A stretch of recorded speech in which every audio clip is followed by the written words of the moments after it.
Vejamos essa fala de Eduardo Sabag a respeito do bônus hora. Título do vídeo: A verdade sobre o bônus hora dinheiro do nosso lar. Vejamos o que ele diz, vamos prestar atenção, por mais difícil que isso seja. E a partir do que ele coloca, vamos tentar aqui aproveitar essa fala para refletirmos acerca de uma ideia presente na obra de Allan Kardec que muitas vezes não é levada em consideração quando se fala, por exemplo, de bônus hora, beleza? Então vejamos o que diz o Eduardo. Mas tudo bem. Vamos ao nosso vídeo de hoje. Eu esqueci qual que é o tema. Ai, caramba, eu esqueci de trazer a minha folhinha. Lembrei. Bônus hora. Eu fiz um vídeo, vocês me fizeram um monte de perguntas sobre bônus hora, então eu vou falar um pouco sobre bônus hora, tá? O que é o bônus hora? É o dinheiro no plano espiritual. Mas não quer dizer que você vai pegar seu bônus hora e investir nas ações hora. Isso não existe, entendeu? Não é o dinheiro da forma que a gente conhece aqui. Aqui o cara ganha dinheiro porque o cara fala, putz, quero comprar uma casona, quero comprar um carrão, quero não sei o quê. É diferente, porque lá essas coisas não fazem sentido, entendeu? O que é interessante é perceber que para muita gente aqui na Terra, isso também não faz sentido. Isso que foi descrito nessa caricatura de querer comprar um carrão, uma casona. Para muita gente aqui na Terra, isso também não faz sentido. Porque a vida lá, é que aqui a gente tem uma mistura da sociedade que desde quando que a gente é criança, a gente pensa assim, a gente aprende assim.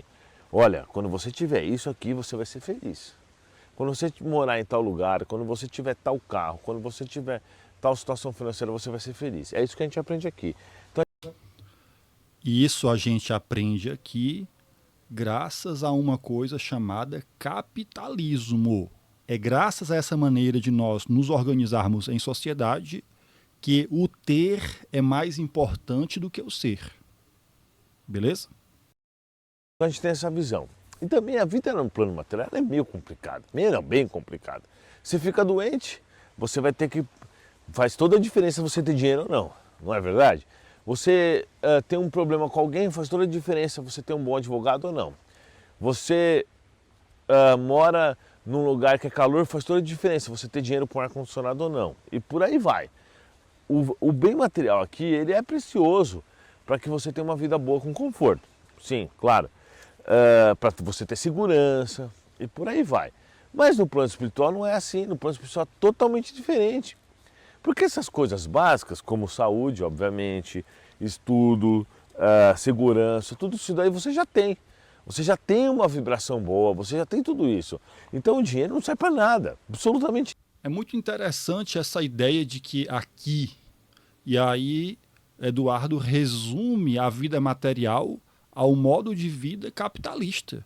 Quando ele falava essas coisas que falou agora, me veio à mente a lembrança de uma fala do Ricardo Amorim durante o Manhattan Connection, na qual ele disse: em Cuba, só 3 coisas funcionam. Atenção: educação, segurança e saúde. Essas 3 coisas básicas funcionam muito bem: saúde, educação e segurança. Por sinal, foram as mesmas coisas aqui colocadas pelo Eduardo. Voltemos para a fala dele.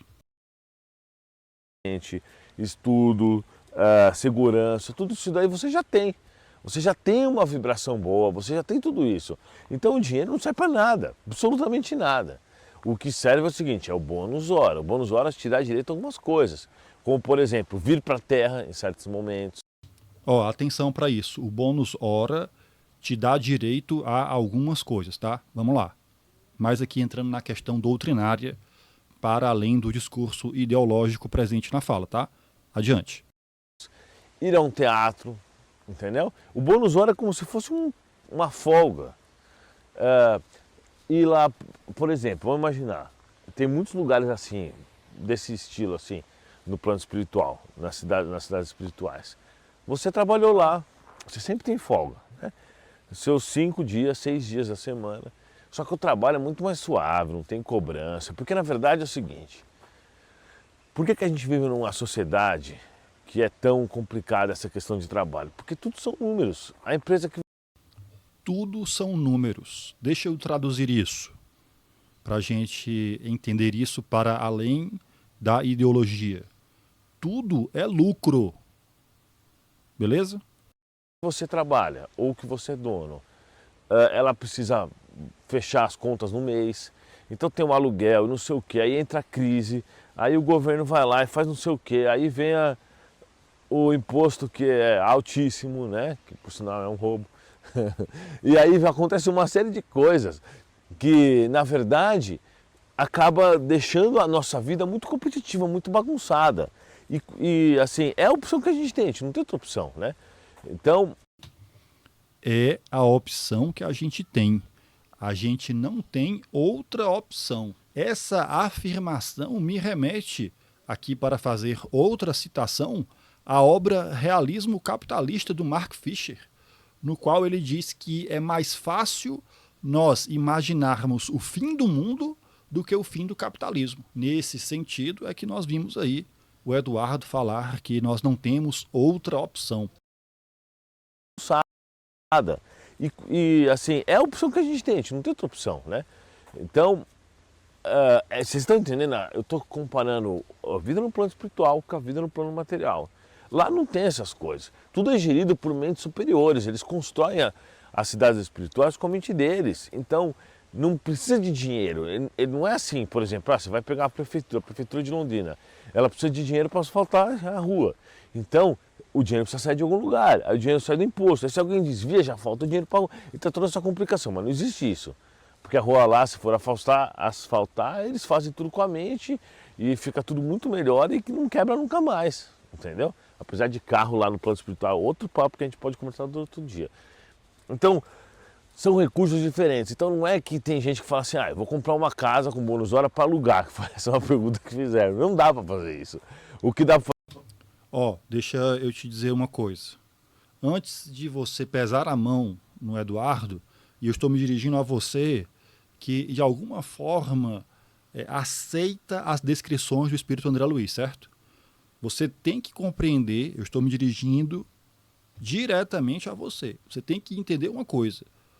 Só existe um indivíduo como o Eduardo falando essas coisas que ele fala porque o André Luiz disse o que ele disse. Então, se você compra a ideia do André Luiz, saiba que você leva no pacote o Eduardo Sabag e todas as outras coisas esdrúxulas que são colocadas no movimento espírita a partir daquelas descrições. Beleza? Voltando. fazer o seguinte, o cara mora lá na casa, depois de trabalhar muito tempo, o cara compra uma casa. Eu esqueci quanto tempo que é, mas acho que no nosso lar, acho que ele fala de 50 anos, alguma coisa assim. O cara trabalha por 50 anos e ganha uma casa, né? E é meio do que ganha, né? Ele troca o bônus hora. E aí naquela casa ele vai recepcionar os parentes dele que morreram, que desencarnaram, entendeu? E faz parte dessa, assim, e quando ele reencarnar, a casa vai ficar lá para a família dele, entendeu? Se ele não conseguir uma casa, ele vai morar em algum alojamento, alguma outra coisa assim. Mas não é assim, vou o seguinte, tô trabalhando mais aí para fechar uma casa com piscina, tá? Não é assim. Essas coisas não iludem as pessoas no plano espiritual. E eu não estou dizendo que é ruim ter uma casa com piscina não, pelo amor de Deus. Mas, vocês estão entendendo? São coisas diferentes. Então, o bônus hora é assim que funciona. Então, por exemplo, vou dar um exemplo de um espírito que anda aqui comigo, que eu conversei. Ele tem bônus hora sobrando muito, eles nem usam o bônus hora dele. O bônus hora tá para aquele trabalhador que desencarnou há pouco tempo, ou que está naquele nível espiritual mais ou menos, sabe? Que, por exemplo, ele vai trabalhar para conseguir algum ganho. Vamos lembrar o filme do André Luiz, o que a mulher fala? Eu queria ir para a terra, acompanhar meus filhos, não sei o quê. Não sei se vocês lembram disso. Ela vai lá pedir pro chefe lá, pro ministro do... esqueci o que é. Se ela pode ir para a terra fazer não sei o quê.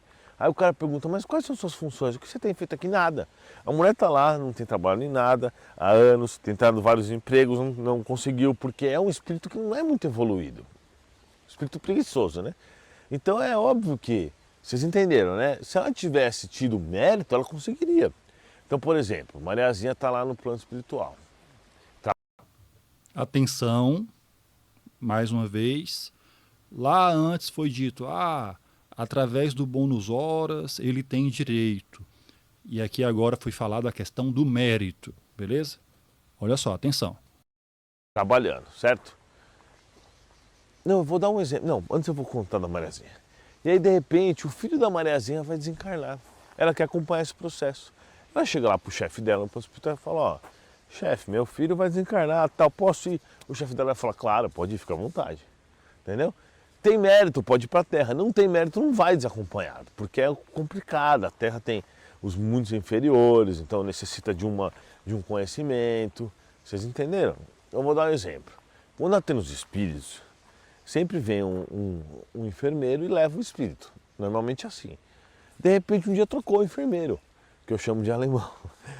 Trocou, inclusive acho que era uma mulher, nem lembro, faz tanto tempo. Eu falei, o que aconteceu com o alemão? Eles falaram, não, o alemão teve um compromisso lá na família dele, teve que ir. Eu não lembro agora, pra falar a verdade, eu acho que o filho do alemão ia desencarnar, alguma coisa assim, né? Mas também eu chamo todo mundo de alemão, todo mundo que é louro. Tô brincando. Então, o que aconteceu? Ele teve um compromisso lá, o filho dele ia desencarnar, ele pediu para tirar férias, folga, temporada e foi, entendeu? Mas não é assim, carteira assinada, CLT, 13º, é diferente. São lugares diferentes. Óbvio que no mundo espiritual as coisas funcionam de forma coerente, de forma correta. É assim que funcionam também em planetas evoluídos no mundo encarnado. E nós vamos chegar nesse estágio lá. Mas por enquanto ainda não estamos. Então o que acontece? O que acontece na Terra é o seguinte. Aproveitar que esse vídeo está longo, vamos falar bastante. Aqui em cima a gente tem as cidades espirituais. Nosso lar e várias outras, né? Preciso tomar cuidado para não cair aqui no lago. E embaixo nós temos um umbral, a crosta da terra, etc. Então nós temos muitos espíritos ainda na área meia boca. Só que aqui na Terra, quando reencarna, fica todo mundo junto, entendeu? Fica todo mundo junto no mesmo lugar. É claro que tem, por exemplo, espíritos mais atrasados que vão para ditaduras, né?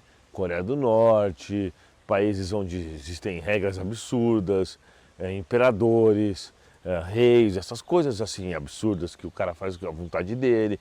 Claro, eles são mais inferiores em relação aos que reencarnam, por exemplo, num país onde existe democracia, porque eles estão com mais expiações e tudo.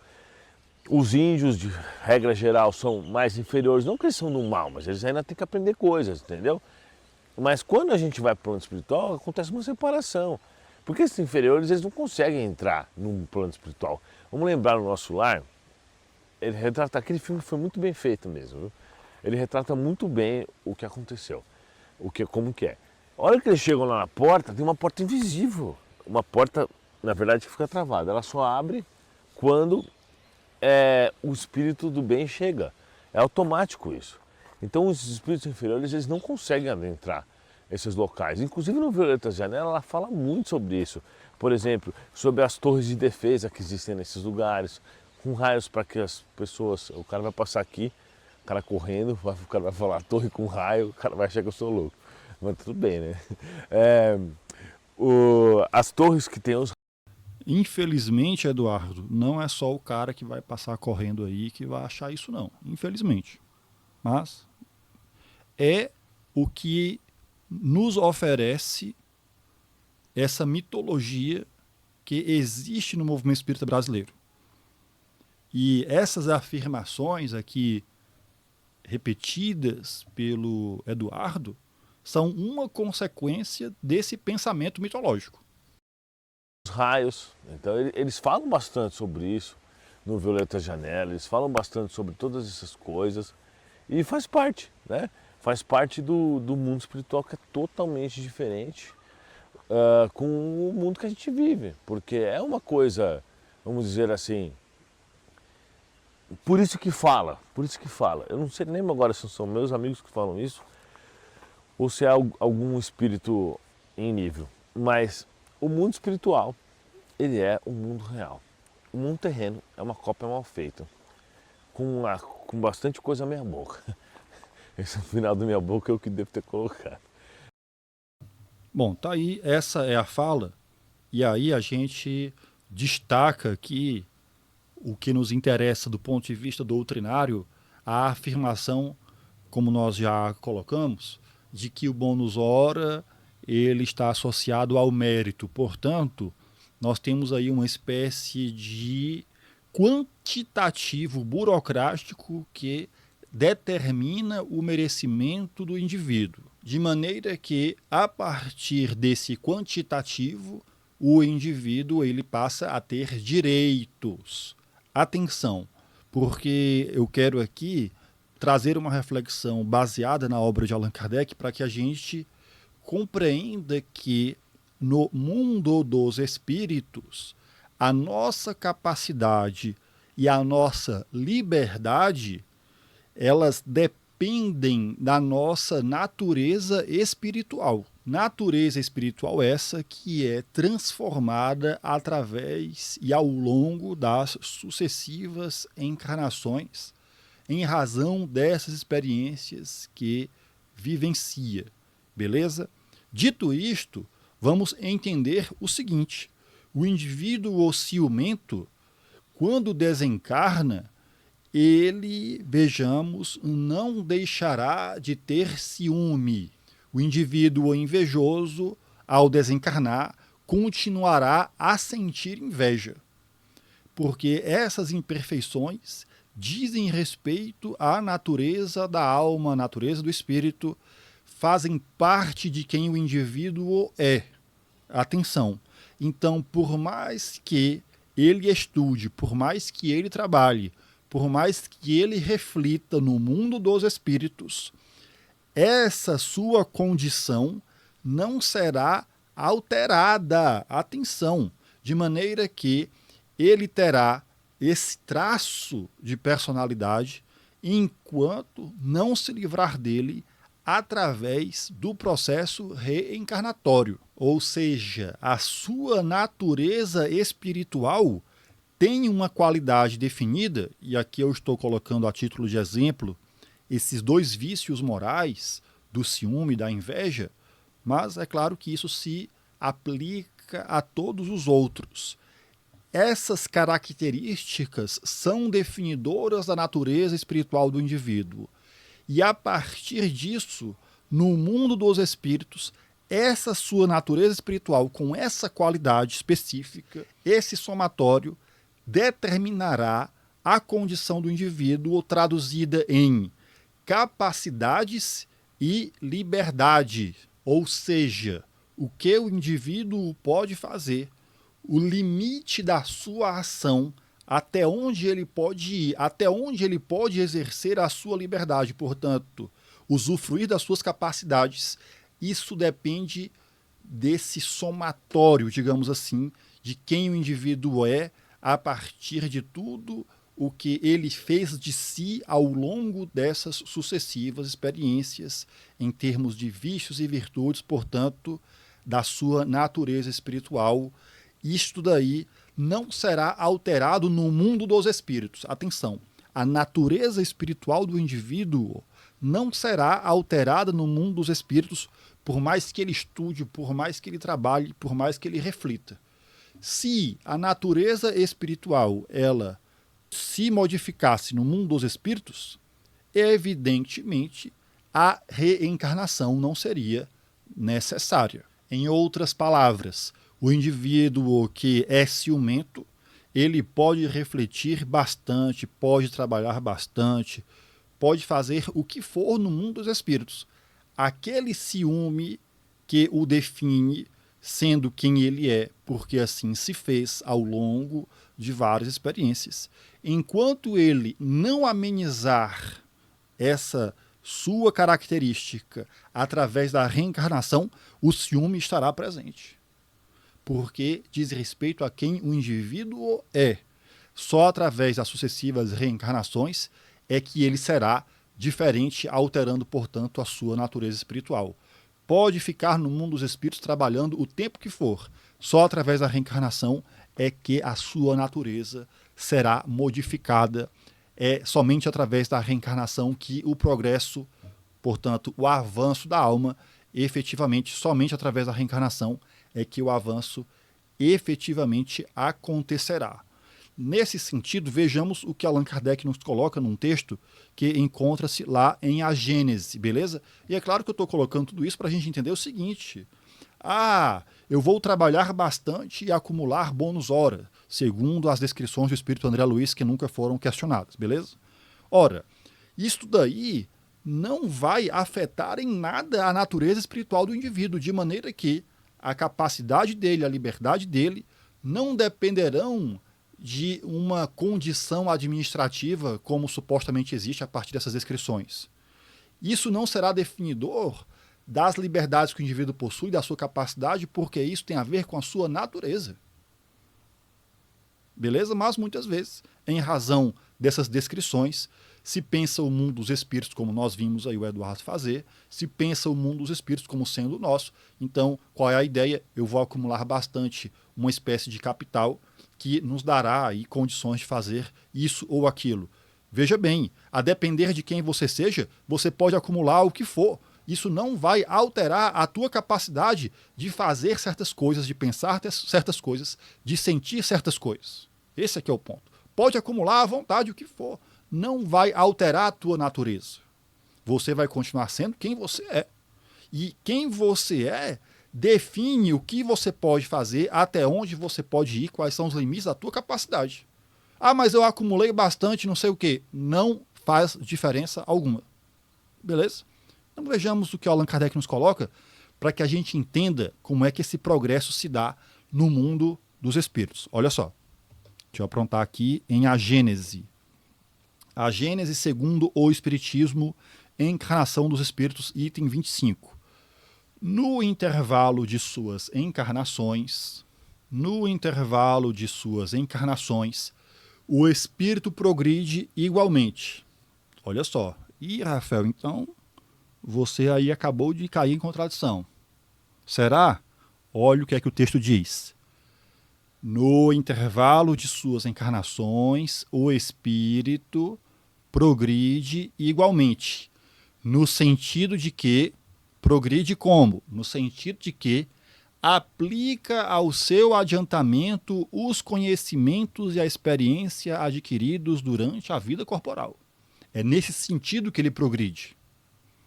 Falamos do espírito chegado ao estado de alma humana, tendo liberdade de ação e consciência de seus atos. Beleza.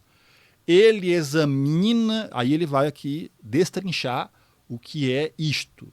Em que sentido isto acontece? Ele examina o que fez enquanto habitou a terra, passa em revista o que aprendeu, reconhece suas faltas, traça planos e toma resoluções pelas quais conta guiar-se em nova existência com a ideia de fazer o melhor. É assim que cada existência é um passo adiante na via do progresso. Uma espécie de escola de aplicação. Beleza, ele faz tudo isso, mas ele não altera a sua natureza no mundo dos espíritos. Porque se alterasse a sua natureza, a reencarnação seria desnecessária. Beleza? Se inscreva no canal, curta esse vídeo, compartilhe ele com outras pessoas, deixa aí o seu curtir. Até uma próxima. Valeu!